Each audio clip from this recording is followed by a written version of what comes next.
Se kdaj sprašujete, kaj pravzaprav imamo davkoplačevalci od evropskega denarja?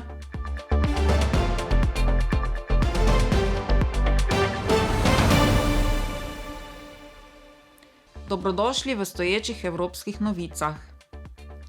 Z evropskimi projekti in njihovimi rezultati se srečujemo vsakodnevno, pa naj gre za pitno vodo ali za čiščenje odpadne vode, hitrejši zagon malih in srednjih podjetij, obnove objektov, ulic in trgov, kolesarske poti, naložbe v trajnostno mobilnost ali boljšo rabo energije, skrb za ranljive skupine, starejše ali mlade ali za boljše e-storitve za vse državljane.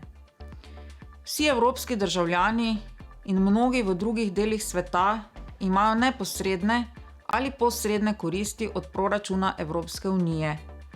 Pomaga milijonom študentov, tisočem raziskovalcev ter številnim mestom, regijam in neprofitnim organizacijam.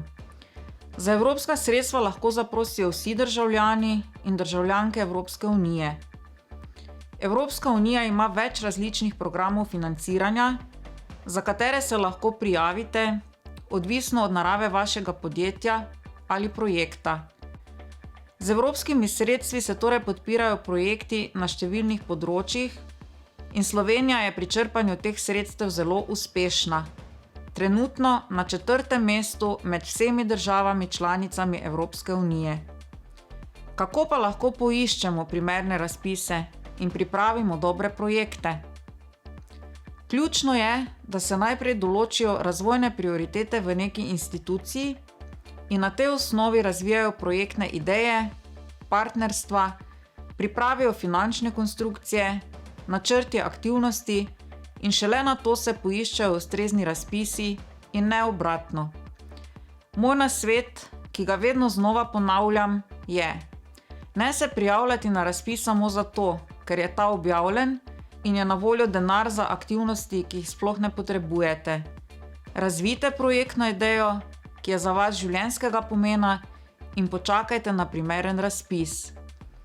Res je izjemnega pomena, da bi se evropska sredstva konstantno fokusirano usmerjala. Evropska komisija denimo zelo spodbuja zelene projekte, v Sloveniji med drugim železniško infrastrukturo.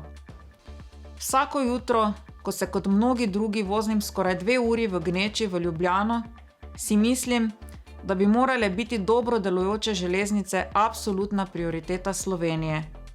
Vsak poln potniški vlak s približno 270 sedeži lahko namreč s ceste umakne do 184 vozil.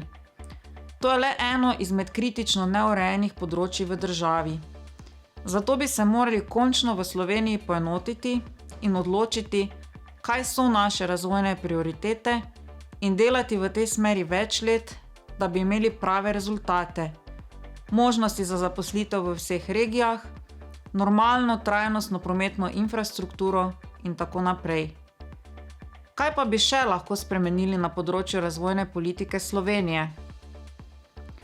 Na tem področju je še vsekakor veliko dela in lahko napišemo knjigo. Za začetek bi lahko uvedli vsaj letne načrte javnih razpisov.